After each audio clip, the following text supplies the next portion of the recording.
Üç kateqoriya üzrə əmək pensiyası ödənişinin maliyyə mənbəyi müəyyənləşir. Məsələ əmək pensiyaları haqda qanuna dəyişiklikdə əksini tapıb.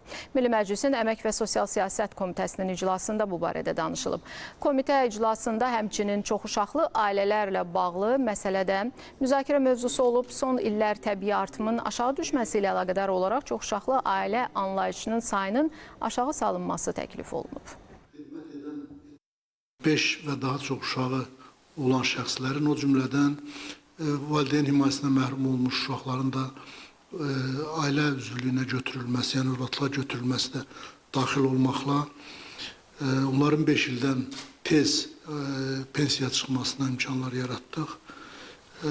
Hipofizar nanizmli lüputluq və digər xəstəlikləri olan, o cümlədən mülki aviasiyada çalışan bir qrup insanların da güzəştli şərtlərlə pensiya çıxma imkanları yaradılmışdır. Bilirsiniz ki, əmək pensiyaları haqqında qanunun 20-ci maddəsində bir sıra imtiyazlı şəxslər var ki, onların da pensiyalarının ödənilməsində deməli həm